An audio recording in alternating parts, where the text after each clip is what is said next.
हिमालयास के बीच में बसा हुआ सिक्किम कभी एक छुपा हुआ राज्य था जिसे बहुत कम लोग जानते थे। बहुत कम लोग जानते थे इसके ऊंचे पहाड़ों, हरियाली से भरे घाटियों और अनोखी संस्कृति के बारे में। यह राज्य अपनी प्राकृतिक सुंदरता और सांस्कृतिक विरासत के लिए मशहूर है। सदियों तक सिक्किम एक आजाद राज्य के रूप में फैला फूलता रहा, जिसका शासन चोग्याल वंश के राजा करते थे। ये राजा अपने प्रजा के लिए बहुत ही दयालु और न्यायप्रिय माने जाते थे। उन्होंने एक ऐसी जमीन पर राज्य किया जहां पर बुद्धिस्ट परंपराएं और स्थानीय संस्कृतियां साथ साथ फैली। ये परंपराएं आज भी लोगों के जीवन का एक महत्वपूर्ण अंग है। अपने छोटे से आकार के बावजूद सिक्किम अलग अलग भाषाओं, धर्मों और जातियों का एक सुंदर मिश्रण था, जो इसे एक खास जगह बनाता था। हर त्योहार और उत्सव यहाँ की सांस्कृतिक विविधता को दर्शाता है। सिक्किम के अलग थलग होने से इसकी प्राचीन परंपराएं और जीवन शैली सुरक्षित रही। यहाँ के गांव और उनकी जीवन शैली आज भी प्राचीन काल की याद दिलाते हैं।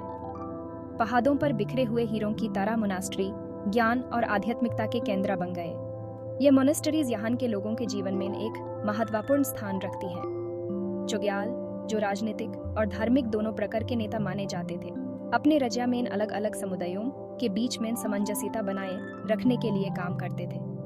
उनका प्रशासन लोगों के बीच एकता और शांति को बढ़ावा देता था।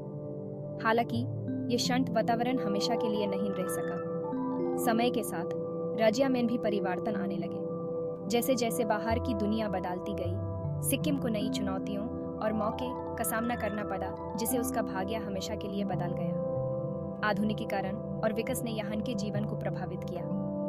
बदलाव की हवाएं चल रही थी और जल्द ही ये छुपा हुआ राज्य दुनिया के सामने आने वाला था। सिक्किम का भारत में विलीन होना एक नया इतिहास रच गया।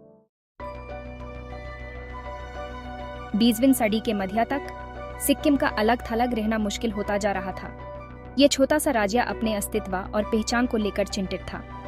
भारत, जो अभी अभी ब्रिटिश राज से आजाद हुआ था, छोटे से राज्य के लिए नए मौके और चिंता दोनों लाया। भारत की आज़ादी ने सिक्किम के लिए नए समीकरण बना दिए। बहुत से सिक्किमी से लोगों का मानना था कि उनका भारत के साथ मजबूत कल्चरल और ऐतिहासिक रिश्ता है। ये रिश्ता उनके जीवन और संस्कृति में गहराई से जुड़ा था। हालांकि एक बड़े और शक्तिशाली पड़ोसी के सामने सिक्किम की पहचान और स्वतंत्रता को बचाने की चिंता भी थी। ये चिंता उनके हर दिन के जीवन में स्पष्ट थी। सिक्किम के अंदर का राजनीतिक वातावरण भी बदल रहा था। राज्य के नेता और आम लोग नए रास्ते तलाश रहे थे। लोकतंत्र के लिए एक बढ़ता हुआ आंदोलन उभरा इमर्ज्ड, जो चोग्याल के निरंकुश शासन रूल को चुनौती चैलेंज दे रहा था। यह आंदोलन हर दिन ज्यादा जोर पकड़ रहा था। लोग अपने शासन गवर्नेंस में अधिक से अधिक बोलना चाहते थे और एक अधिक आधुनिक राजनीतिक व्यवस्था चाहते थे। उनका सपना एक नए सिक्किम का था। सुधार के लिए इस आंतरिक दबाव ने भारत के बढ़ते प्रभाव के साथ मिलकर एक अस्थिर वोलेटिल स्थिति पैदा क्रिएटेड सिचुएशन कर दी। ये स्थिति हर दिन और भी पेचीदा होती जा रही थी। इस अनिश्चितता के बीच एक सवाल सबसे बड़ा था, सिक्किम का भविष्य, फ्यूचर क्या होगा? क्या ये राज्य अपनी पहचान को बनाए रख पाएगा? क्या ये अपनी स्वतंत्रता बनाए रख पाएगा, या फिर इसे एक नया रास्ता पाथ बनाने के लिए मजबूर फोर्स्ड होना पड़ेगा? Would it be forced? ये सवाल हर किसी के मन में था। इस सवाल का जवाब सिक्किम के लोगों और क्षेत्र के भविष्य के लिए बहुत महत्वपूर्ण होने वाला था। यह फैसला उनके जीवन को हमेशा के लिए बदल सकता था। सिक्किम की यात्रा को समझने के लिए हुमेन चोग्याल के विरासत को देखना होगा।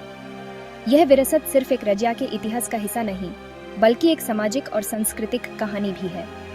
वो केवल शासक नहीं थे, बल्कि सिक्किम की सांस्कृतिक और धार्मिक पहचान को आकार देने में भी महत्वपूर्ण भूमिका निभाते थे।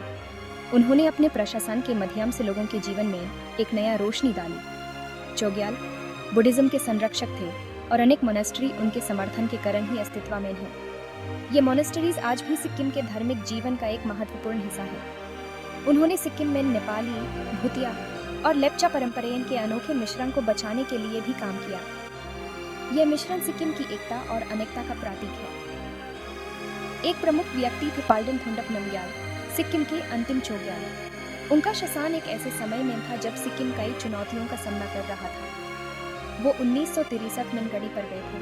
उन्होंने एक ऐसे राज्य की जिम्मेदारी संभाली जो आधुनिकीकरण और राजनीतिक परिवर्तन से जूझ रहा था, grappling with modernisation and political change. उनका शासन एक नए युग की शुरुआत थी। उन्होंने इन कठिन परिस्थितियों को संभालने की कोशिश की, कुछ सुधारों को लागू इम्प्लीमेंटिंग करते हुए सिक्किम की स्वतंत्रता को भी बनाए रखने की कोशिश की। ये सुधार सिक्किम के भविष्य के लिए महत्वपूर्ण थे। हालांकि बदलाव का दबाव लगा रहा, सामाजिक और राजनीतिक स्थिति दिन प्रतिदिन बदल रही थी। सिक्किम के अंदर लोकतंत्र की इच्छा भारत के बढ़ते प्रभाव के साथ एक ऐसी स्थिति पैदा क्रिएटेड सिचुएशन कि जिसे चौगाई नियंत्रित कंट्रोल करने के लिए संघर्ष स्ट्रगल कर रहे थे। ये संघर्ष सिक्किम के इतिहास का एक महत्वपूर्ण हिस्सा बन गया।